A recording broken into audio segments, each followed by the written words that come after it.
So part two is that we were trying to coax out the dog.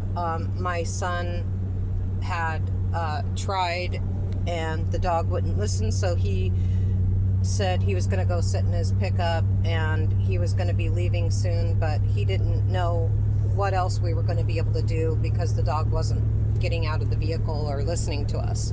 So I thought, well, what could I do spiritually, sort of? And the only thing I could come to mind was I would mind speak, or I would talk inside of my mind to myself, and as if I would be addressing Morgan, the person that had passed away, and this was her dog. I would be addressing her in my mind. So what I did was, it was getting hot. It was, we were exacerbating all possibilities of trying to pull this dog out and get the dog out. And it was just so sad. You could tell that it just wanted to lay there and die too.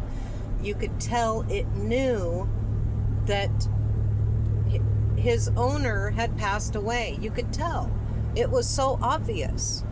And this dog was so miserable without her. I mean, she loved it and it loved her immensely, obviously. Anyway, so I did the only thing I could think to do in the moment, and I was getting ready to leave, but I wanted to try everything before I left so that I wasn't leaving anything on the table of ideas of things to do. So what I did was I yelled really loud inside my mind, as loud as I could, "Morgan, I need you to listen to me, loud and clear. Please hear me. Your dog is in your truck, and it's going to be probably 100 or over 100 degrees today. We're all worried that your dog will die if we leave your dog in the truck. Can you please, you have to hear me, please. You need to tell your dog right now to get out of the vehicle right now, or it won't live." And all of a sudden, just like a snap of a finger, its head rose up and it looked above the dash as if it was looking at something. And it looked like it almost smiled. And it started panting a little bit, like it was breathing. And all of a sudden, its nose followed up, like as if it was looking at something going up in the sky or up above, towards the windshield.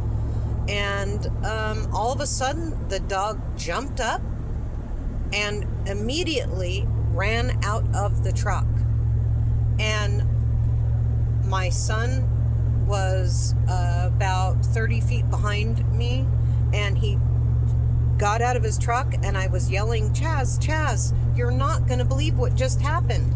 And he said, "Oh my God, you got the dog out of the truck." And I said, "Yes, you're not going to believe how I did it." And he goes, "Yes, I will, because I witnessed it for my own self. I seen it.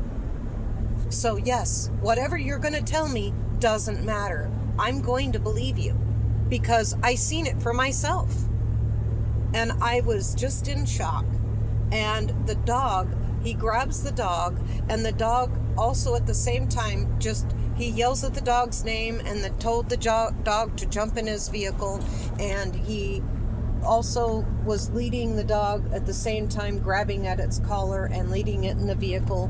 And it went inside of my son's vehicle, and my son shut the door, and he said, "Mom, I'm going to go take off. I'm going to go give this dog to somebody, and then we will get the dog to